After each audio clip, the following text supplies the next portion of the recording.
Go Ahead Secret 7 by Enid Blyton. Dramatised by Edward Phillips.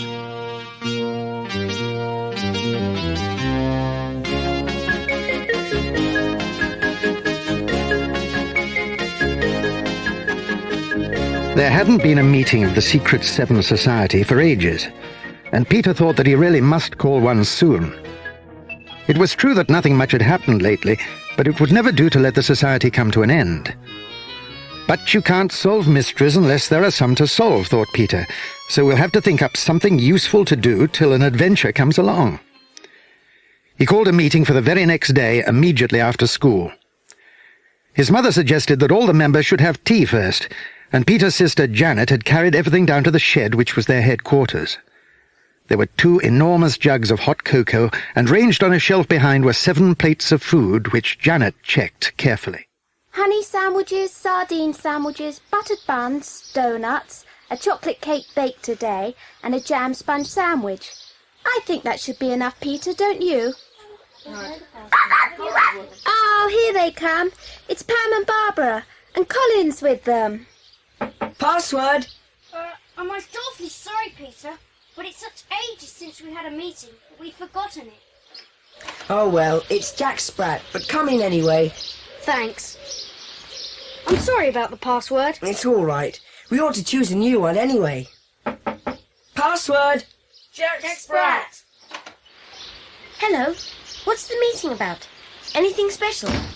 No, nothing's turned up, worse luck.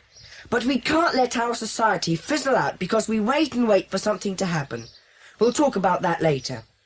Pour out the cocoa, Janet, and remember that we all like heaps of sugar. Help yourself, and while we're eating, we'll start. It's not a very important meeting, but we've got quite a bit to discuss and plan. If this Secret 7 hasn't any particular job to work on, it's got to find other things to do. Do you agree, members? Yes. Right, now, I don't suppose anybody has heard of anything peculiar or mysterious or extraordinary that we could look into, have they? Well, we have to do something to keep up our interest, until an adventure comes along. Yes, but what do you mean, Peter? We can't make things happen. No, I know that, but we can put in a bit of practice. What, for instance? Well, we could practice shadowing people, and we might perhaps have a shot at disguising ourselves, just to see if we could get away with it. How could we? We're only children. We can't wear false beards or ragged clothes or pretend to walk with limps or anything. We'd be spotted at once. Well, perhaps that's not a frightfully good idea. We'll leave that for a minute. But we could practice spotting somebody, and then writing down a very clear description of him, so as to get practice at that kind of thing. It's always useful to be able to describe a thief in great detail, for instance. But how do we know who's a thief? We don't, but that doesn't matter. We just go to the railway station, say, and sit down on a seat. We watch the people standing there waiting for a train. We pick on somebody, it doesn't matter who. We look at them carefully and memorise everything about them. Then when they've gone, we write down what we remembered. It would be very good practice for observing people. Sounds rather dull to me. I'd much sooner do some shadowing or something. Anyway, I'm not much good at describing anything. I'm always bottom in composition at school. I just can't think of anything to say. All right, you can do the shadowing. Colin, you'd better do the same. Perhaps the girls would be better at spotting people and describing them. Go to the station or the bus stop. Anywhere will do. Jack, you and I will do a bit of spying. We'll find a good spying place, sit there and watch what goes on without being seen. It will be good practice for when we really have to do it. How do we do the shadowing? We'd be seen following anybody in broad daylight. We'll do it in the dark then, but don't go shadowing anyone together, you and Colin, or you'll be spotted at once, and that would be silly. Go separately, choose someone you see, and follow them to their home without being seen. I'd rather tackle a real mystery than mess about practising. George, you never know when we might stumble on something when we're putting a bit of practice in. We practice our observation stunt on Saturday morning. I'll go to the railway station. I always like that. It's nice and busy. I'll go to the bus stop. And I'll come with you, Pam. Right. Now we've all got secret jobs to do, and they'll keep us going till something turns up. Jack, I'll let you know when I've thought of a good place for us to hide and keep watch on any goings-on nearby. Now for homework. I wish I'd listened a bit better in class this morning. I haven't the faintest idea how to do those sums we were set. George wasn't at all happy with his shadowing job at first, but the more he thought about it, the more interested he became. He decided to start right away, and when he got home from the meeting, he put on a pair of rubber shoes so that he wouldn't make any noise. He also put on a dark overcoat so that he wouldn't be seen in the shadows, and he even blacked his face. He looked most peculiar. He decided to slip out of the back door. If his mother caught sight of him, she would have a fit. He also took with him a rubber truncheon that he had had for Christmas. Now he could really pretend to be a policeman. The truncheon looked exactly like a real one, but was only made of thin brown rubber. He crept downstairs and out of the garden door, went down the path to the back gate, and came out quietly into the dark street. He went along cautiously, keeping to the shadows and swinging his rubber truncheon. The only question was, who was he to shadow? There didn't seem to be anybody about. Wait a minute, though. Was this the bus coming? Yes, it was. Good. It would set some passengers down, and he could shadow one of them home. The bus pulled into the stop, and George saw some black shadows moving as people stepped down from it. Somebody was walking towards him. George pressed himself back into a hedge and waited.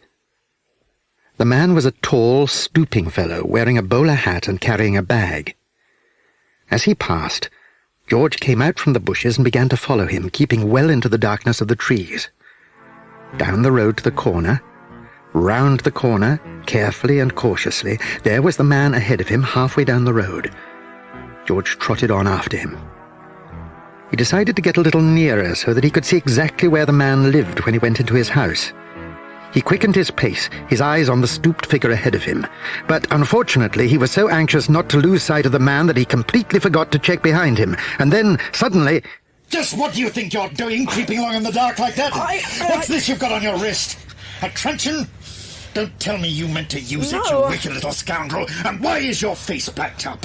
Are you one of those little hooligans who think they can attack innocent people and rob them and... Of course I'm not. Let me go. I'm just shadowing somebody.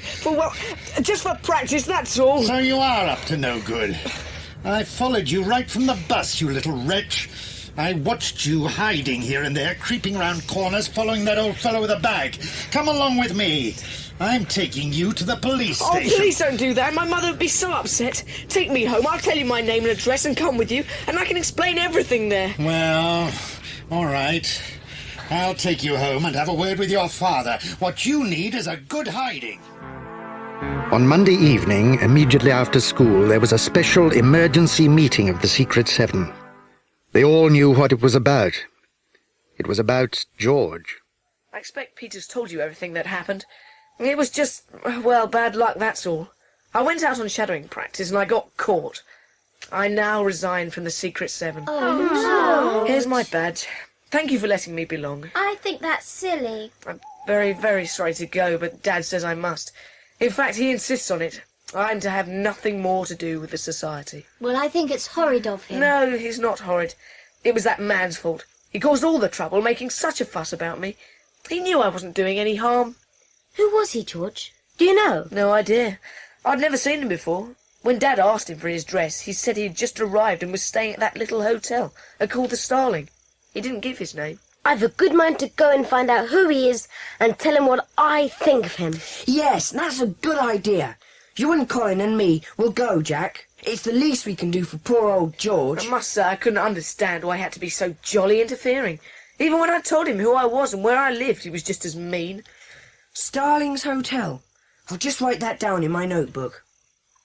We'll go and ask for him and tell him he's done a jolly mean thing. What are you going to do about the Secret Seven, Peter?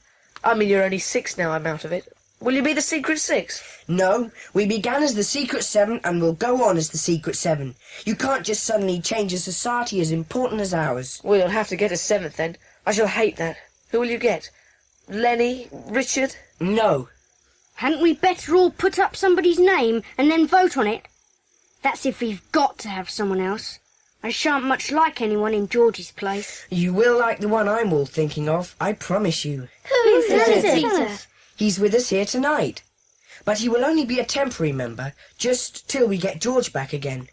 Because I'm determined to go and find that man and make him go and ask George's parents to let George belong to the Secret Seven again. But who is the temporary member? There's nobody here but us. It's Scamper! Scamper, will you please be a proper member of the Secret Seven till we get George back? Well, Scamper's the only person I don't mind taking my place. He's always really belonged to the Secret Seven anyway. I hope I can come back. But I don't feel so bad now that Scamper's a temporary 7th member. Good old Scamper. Pin the badge on his collar, Peter. I'd better go and let you get on with your meeting. Good luck, everybody. Hope to see you soon. Goodbye, George. Bye. Now, we'd better hear how the rest of us got on with our special jobs. Janet, you first. Well, I was at the railway station, and I picked out 2 people to observe as they passed. They came off the 10:13 train from Pilbury. First, an old woman with a round face, a big nose with a wart at one side and grey curly hair. She wore a green coat with a belt, a hat with lots of red cherries round it. Mrs. Lawson! Yes, quite right. I chose her just to see if I could describe her well enough for you to recognise. Now, the second person I chose was a bit peculiar. A very stoopy man who walked a bit lame, had an old soft hat pulled well down over his face, a funny hand. What do you mean, a funny hand? Well, I don't know what was the matter with it. It looked as if 2 fingers were missing, and it was sort of deformed and crooked. His hat was too low to see the colour of his hair, and he had no tie or scarf. Do you think you would recognise him if you saw him? Rather, I say. Jolly good, Janet. Now, Barbara and Pam, what about you? Well, we didn't see anybody interesting, really. Not interesting enough to make a note of. Well, you wouldn't be a bit of use if we were really trying to find out something. It's not our fault. We did our best. Never mind. What about you, Colin? Well, I didn't see anyone at first, and it began to rain, and I was pretty fed up. But then a man with a dog came along. I thought he must be taking it out for an evening walk, but it didn't seem to like it very much. It kept whining and pulling away from him. I couldn't see what the dog was like at first, because it was too dark. But then, when the man and the dog walked under a street lamp, I saw that it was a bull terrier. A beauty, a real beauty. Well, I shadowed the man and the dog, and it was really pretty easy, because the man was so much taken up with the dog, having to drag it along, that he hadn't time to notice me at all. Well, what happened then? I followed them down Hartley Street and across King's Square and into a little dark alley that led between some big buildings. I went down the alley cautiously, because I couldn't see my way very well and daren't switch on my torch. Was the man there? Well, that's the funny thing, Jack. I went right down the alley, and just as I was nearly at the end, I heard the man coming back. I knew it was him because he had the same kind of quick dry cough my grandad has, and he was coughing as he came. What did you do? I squashed myself into a doorway, and the man walked right by me without seeing me. But he hadn't got the dog with him. I wondered where he had put it, and why he had gone down there and come straight back again. So I went to the end of the alley and switched on my torch. And was the dog there? No, the alley led into a little yard surrounded entirely by high walls. It was a messy place full of rubbish, old boxes, crates, broken crockery, sacks, all sorts of things. It was very quiet, completely enclosed, and no way out but the alley. I flashed my torch all round, expecting to see the dog somewhere, tied up perhaps, or even in a kennel. But there wasn't a sign of it. Where was it then? That's what I still don't know. I looked absolutely everywhere. I listened and I called softly, but no, not a growl, not a whine, not a movement. And as I told you, there was no way out of that yard except the alley. But a dog just can't disappear into thin air. No, it certainly can't. There's something very strange about this, Colin. And the funny thing is, Jack and I saw a man with a dog too. Only it was a poodle, not a bull terrier. We found a spy hole in a thick clump of leafy twigs springing out around the trunk of an elm tree. They hid us beautifully. We sat there, peeping through the leaves, and at first we didn't see anything. But then a car came along and stopped just near us. A man got out with a dog. A magnificent grey poodle, fluffy in patches and bare in patches. You know how poodles look. The dog was terribly frightened, I thought. We thought it was only car sick. It didn't like going back into the car, though it whined like anything and pulled away from the man as hard as it could. He was pretty rough with it, I thought. I suppose the poor thing knew it would be car sick again. Well, your report doesn't seem very interesting, Peter. Did you take the car's number? I bet you didn't. As it happens, we did. It was PSD 188L. PSD. Pretty sick dog. That's easy enough to remember. Yes, that's good. Did you see what the man looked like? No, it was too dark for that, and we weren't all that close. Well, I think Colin's story is the most interesting, and there may well be something worth looking into there. I vote a couple of us go down tomorrow evening and take a look at that yard.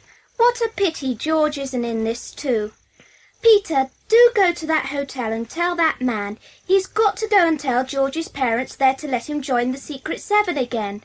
He'll be so upset when he knows we may be mixed up in something strange again, and he won't be there to share in it. All right. We'll go tomorrow, after school, and then we'll go and explore that yard.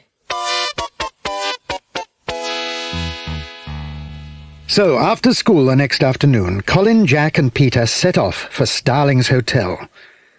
It was rather a run-down place, and the woman at the reception desk was not at all friendly. She said there was only one guest who had recently arrived at the hotel, a Mr. Taylor, and she directed them into the lounge.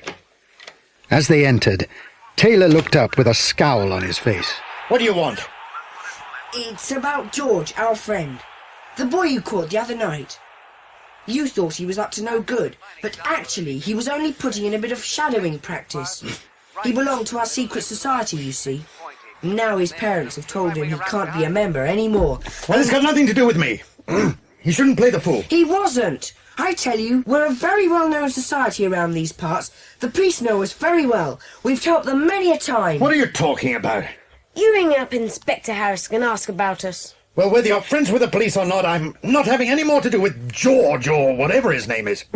So that's that. He's got no right to shadow people, no matter what the reason is. Now clear out, all of you. Do you have a dog? What? No, I haven't got a dog. What's it got to do with you anyway? Now get out of here and leave me alone. All right, we're going. Come on, chaps. It's obviously no use appealing to his better nature. And don't let me catch you around here again. If I hear you've been hanging around this hotel, I'll make you wish you'd never been born. Gosh,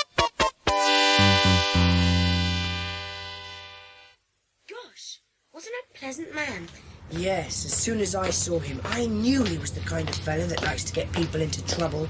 Colin, why did you ask him if he had a dog? Because that was the same man that I saw the other night. The one with the disappearing dog. What? Are you sure? Positive. And he said he didn't have a dog. This is getting more and more mysterious. Let's get round to that yard and see if we can find anything there that might give us a clue as to what's going on.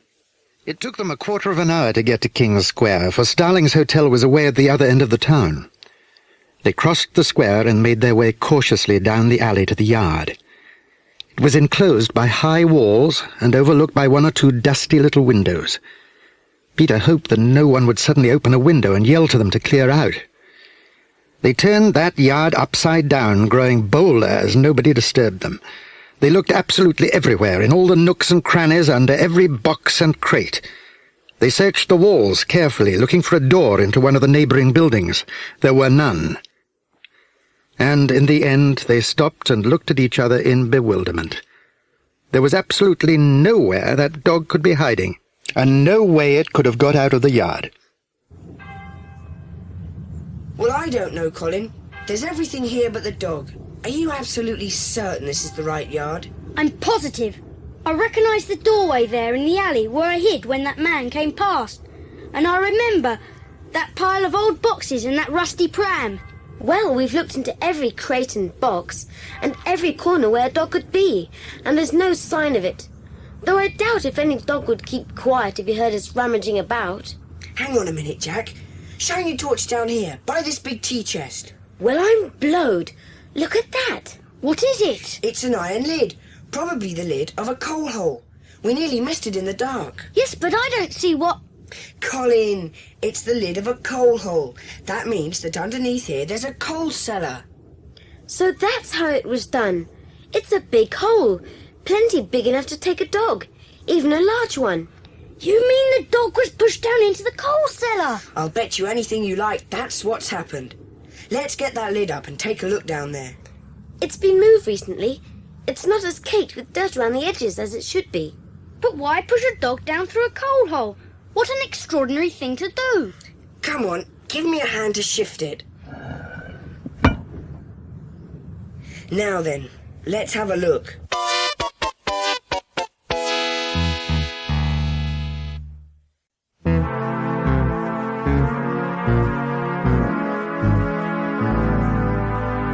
Can you see anything? It's as black as as black as a coal hole down there. Can't see a thing. Hand me a torch, Jack. Here you are. Thanks. Nothing. No sign of a dog or any coal or coke either. Just a dark, horrible, deep hole. Anyone care to jump down and take a look? No thanks. I must say I agree with you. It goes down a very long way. It would be silly to risk it. Come on, we'd better put the lid back on. I'm not sure I like this nasty, lonely little yard now it's getting dark. Wait a minute. I've got an idea. What is it? Colin, what on earth are you putting your head down the coal hole for?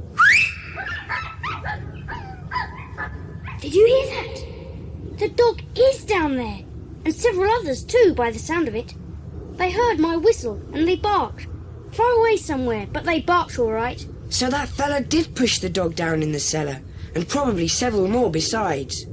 Now I wonder why he did that. Well, anyway, let's put the lid back now. We don't want anyone to suspect that we've stumbled on some part of their secret. We'd better get going back home. My mother will be wondering where I am. Peter, one of these buildings has a lighted window. Do you suppose the coal cellar belongs to that one? It's impossible to tell, Jack.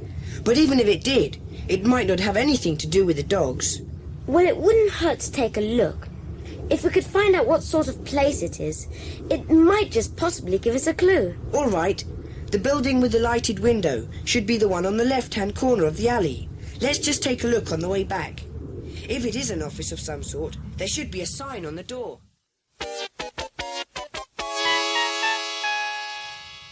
Alliance of Calinated Sack Manufacturers. What on earth does that mean? Well, that certainly doesn't tell us very much. I don't think there's anything more we can do here tonight, Peter. Let's get back. Wait a minute. Quick, get back into the shop doorway. What's up? There's someone coming out of that building. Keep in the shadows now, or he'll see us. There he goes. He's crossing to the bus stop. Peter, do you notice anything familiar about him? Yes, I think... Hang on, here comes the bus. Where does that bus say it's going to go to? Can you see? Pilbury, and the man's getting on. Peter, did you notice his hand when he put it out to take hold of the bus rail? No. Why? It was sort of crooked, and there were 2 fingers missing. Don't you remember Janet's report? Of course! Colin thought he looked familiar. It was that man she described getting off the train from Pilbury. Hat well pulled down over his eyes, walked a bit lame, and a funny hand. It all fits. He's the same man. But wait a bit. There's nothing extraordinary about our seeing the same man as Janet, is there? I mean, it's just a coincidence, that's all. Yes, you're probably right. Still, I can't help feeling there's some connection between everything we've seen. If only we could work out what it is. I think this calls for a special meeting of the Secret Seven. Tomorrow, after tea, usual place. We'll pull all of our information and see if we can't come up with any answers. And so, members, that's all we know for certain so far. We know there's a dog down in the cellar, and probably others as well. We know that the man with the funny hand probably works in the building on the corner of the yard. We think we know that the man at Starling's pushed the dog down the coal hole, and that he may have put the others down there as well. Now, where do we go from here?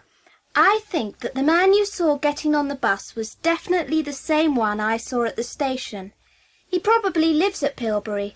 I saw him getting off the train from Pilbury, and you saw him getting on the bus for Pilbury. Though I can't see that it's all important to know where he lives. He may not have anything to do with this affair at all. That's what we thought. Do you suppose there's anybody down in the coal cellar looking after the dogs? Well, there must be. There wouldn't be any sense in starving them. I think the dogs must be stolen ones. Colin saw one of them. You said it was a fine bull terrier, Colin. so it's probably very valuable and would fetch a fair bit of money. Gosh, you don't suppose that cellar's full of purebred dogs, all stolen? Why don't we look up the lost and found advertisements in the newspapers and see if any dogs are advertised as lost or stolen? Now that's a very good idea, Pam. And we could go to the police station and look at the notices outside. They often have posters giving particulars of lost animals. Excellent. Any more ideas? Well, I think we just have to explore that cellar. I did wonder if we could try to get into that building with the lighted window and see if its cellar led to the coal hole. But we can't do that. It's called breaking and entering, and you can get into the most frightful trouble for it. No, what we'll do is this. You, Colin, and you, Jack, will come with me and Scamper to the coal hole tonight. And Colin, you bring that rope ladder from your garden shed. We can use it to get down the coal hole. Bring torches, both of you, and wear rubber shoes. Pam and Barbara, you hunt through every paper you can get hold of, and see if there are any valuable dogs advertised as lost or stolen. Janet, you can go and look outside the police station and see if there are any notices there. And, as it's fairly near George's house, you can go and tell him the latest news. He may not be a proper member at the moment, but that's not his fault, and he deserves to know what's going on, even if he can't join in. Right, you've all got your jobs to do. Good luck. The following afternoon, after school, Janet called round at the police station and then went on to George's house. George was absolutely delighted to see her. He had been feeling considerably left out of things over the past few days, and he listened eagerly to everything Janet had to say. So all in all, it was quite a useful meeting. Pam and Barbara called in at the library at lunchtime this afternoon to look at the newspapers, and they found 3 advertisements about lost dogs: a pedigree greyhound, a purebred bull terrier, and an Alsatian, and the addresses are all quite close. We think the thief, or thieves, either sell the dogs or claim the reward. There was a reward of £20 offered for the Alsatian. I didn't find any notices about dogs at the police station, but there was one interesting one about a man that the police wanted to find. I wrote it down. John Wilfrid Pace, aged 71, small and bent, bald, shaggy eyebrows and beard, very hoarse voice, shuffles badly when walking, scar across the right cheek. I should know him all right if I saw him. Well, that's about all for the moment, George. We're all missing you very much and hoping you'll soon be back with us. I'll let you know if anything else exciting happens. Bye for now. All this going on and I'm not in on it. But why shouldn't I be on it? Why shouldn't I go down to the yard tonight and watch the others going down the coal hole? If I keep well hidden, they needn't even know I'm there. I may not be an official member of the Secret Seven anymore, but I'm not going to miss out on all the fun. Yes, that's what I'll do. I'll wait until it gets dark, and then I'll creep down. At just after 7 o'clock that same evening, Peter, Jack, Colin and Scamper were standing in the cellar directly beneath the coal hole in the yard.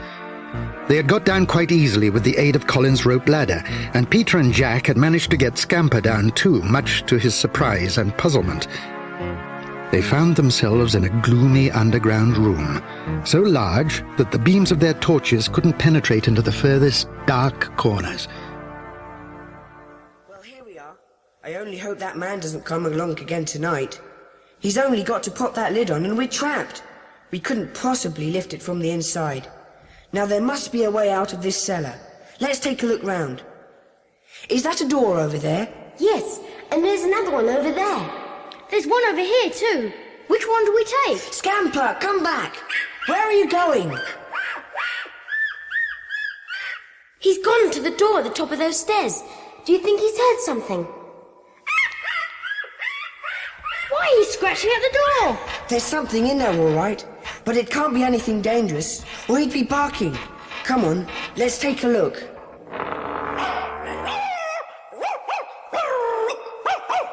My golly, look at this. There must be 5, 6 dogs at least here, and they're all shut up in cages. I say, look, there's a classic poodle we saw the other night. I'm sure it's the same one. And there's a bull terrier. See? I think it's the same one I saw with the man. There's a greyhound and a magnificent Alsatian I bet those are the ones the girls read about in the papers. And here's a Dalmatian. Hello, Spots. You're a beauty, aren't you? What do we do now? Shall we set them free and see if we can get them out of the coal hole? We'd never get them up the rope ladder, and I bet they'd begin to fight if we set them free. Look, there's a light switch. That's better. Now we can see what we're doing. Quiet! Listen, somebody's coming. Quick, hide in here behind the cages.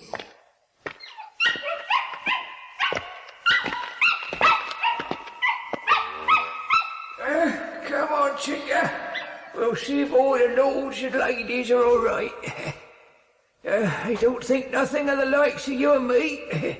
We don't care, do we?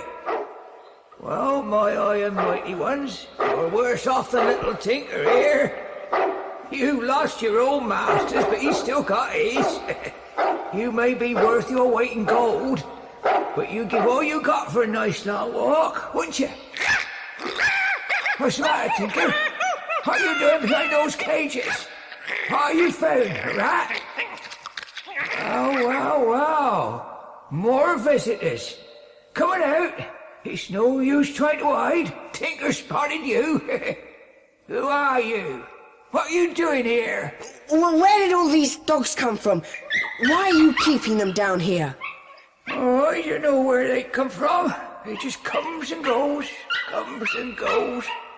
It comes in at that coal hole back there, and they goes out up them stairs. What's he got to do with you? What are you doing down here anyway? If the governor catches you down here, you'll be for it. You just wait. He should be along any minute now. What's going on here, Pace? Visitors, Governor. 3 young lads and another dog. Ah, visitors, eh? Trespassing, were you? Snooping about where you don't belong? All right, we know how to deal with trespassers. Pace, open the Alsatian's cage. Right. All right, come on, Ripper. Come on, boy. Keep an eye on them. That's right, good boy. Now, you 3, you say exactly where you are. You see my hand? The one with 2 fingers off? Well, that's what an Alsatian did to me when I moved while he was guarding me. Now then, do you know what happens to boys who poke their noses into things that don't concern them? Huh? Well, you soon will. Pace, open up that big cage at the end. All right, Ripper, round them up. Into the cage with them. Right, that takes care of you. Pace, I'm taking the dogs in the car. It's too dangerous to leave them here now. I don't know how much these kids have found out or whether anyone knows they're here, but I can't take the risk. Unlock the cages now and let the other dogs out. All right. If anyone comes around asking questions, you know nothing. Just play the idiot. Should be easy for you. I'm afraid of the place. Well, hide away in the cellars. It's a warren of a place down there. No one will ever find you. Let these kids out in 24 hours' time. I'll be well away by then, so it doesn't matter what kind of tale they tell. They can't prove anything anyway. Right, is that the last one? Yes, Governor. Good, I'm off then. And remember, you know nothing. Come on then. Come on, boys. Come on, let's go.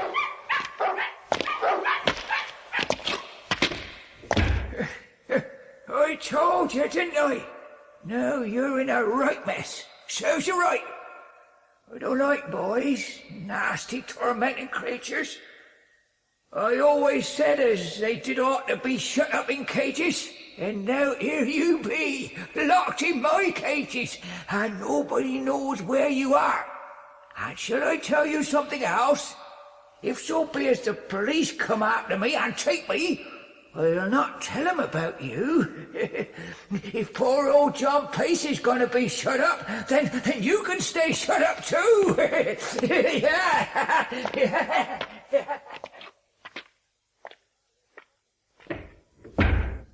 Well, now we're properly caught. What a horrible old man. Yes, just when we've almost sorted this mystery out, we can't do a thing about it. We know now why that man brings the dogs down here, and we know who looks after them. Pace, the man whose description Janet saw outside the police station. And the man with the funny hand is mixed up in it. He's probably the boss. The question now is, how are we going to get out of here? I say, has anybody seen Scamper? No, I haven't seen him since the man with the funny hand came in. I wonder where he could have got to. You don't suppose that man took him with the other dogs, do you? I don't think so. He couldn't have got out the door at the top of the stairs because it's been closed all the time except when the man came and went. But the other door's still open and... Shh! Listen! There's somebody else coming. I heard something, I'm sure. I hope it's not that man. It would be just our luck if he came along with another dog and... Quiet! Whoever he is, he's coming this way. Hello? Peter? Jack? Colin, are you there? It's George. And Scamper.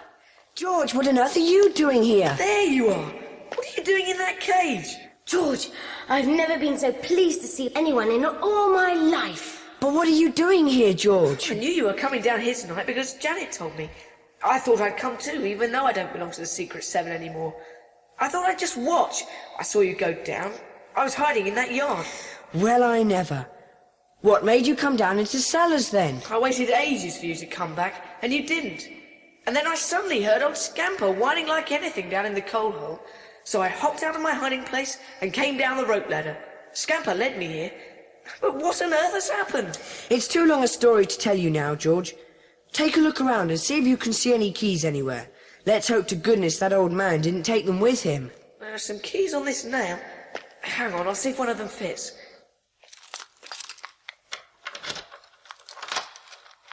Yes, you're in luck. Ah, that's better. Good old George. And good old Scamper too. If it wasn't for him, we might never have been found. Now, come on. We've got to get to the police station and tell our story to Inspector Harris. It's up to the police now. We've done all we can. The following evening, after tea, there was a very special meeting of the Secret Seven, and this time there were two unexpected visitors. And so that's it. Another mystery solved. We've each had one bit of the jigsaw, and we found they fitted together. We saw what the picture was. We each did our bit, even old George, who isn't even... Can I come in? I guess you'd have a Secret Seven meeting this evening, and my father says I can be a member again if you'll have me. Hey! You see, Inspector Harris came to ask me a few questions, and he told Dad that all the Secret Seven are quite remarkable people, and Dad never said a word about having turned me out. And after the inspector had gone, Dad said I could ask the Secret Seven to make me a member again. So here I am. We solemnly make you a member, George. Yes, yes. Scamper, we told you you were only temporary, didn't we? So you won't mind George taking your place. But you were very, very good as a member, wasn't he, everybody? Yes. If you hadn't gone to fetch George to the rescue last night, Peter, Colin and Jack would still be locked up in that dog cage. Who is it? I'm afraid I don't know the password. It's Jack Spratt. We'll soon have to choose a new one, though, so it doesn't matter telling you. Come in, Inspector. Thank you. I thought you ought to know the results of the good work done by this remarkable society. We got the car and the dogs at Pilbury. We'd never have traced it if you hadn't remembered the number of the car you saw. PSD 188L. Pretty sick dog. What? That's how we remembered the number, Inspector. Pretty sick dog. PSD. Oh, I see. Yes, anyway, you were right in your guess. The car that you saw the poodle in did belong to Hobson, the man in the cellar. He's got a garage at Pilbury, and that's where he'd put the dogs.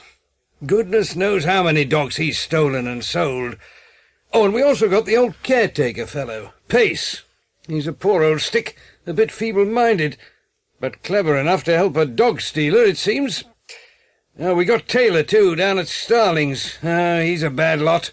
He and Hobson ran this dog-stealing business between them. Covered their tracks all the time and bamboozled us nicely. But they couldn't bamboozle the Secret Seven, could they? Well, I must be off. Thank you again for your help. Bye, Inspector. Well, there's our new password. What are you talking about? Bamboozle. Nobody would ever guess a word like bamboozle. How about it? Agreed. Well, now everything's settled. What about a round of ice creams? I've got my Saturday money. I'll treat you all. Yes, and you too, Scamper. If anyone has earned an ice cream, it's you. So there go the Secret Seven out into the sunshine. Another mystery solved, another adventure over. But I bet there's another one just around the corner, don't you?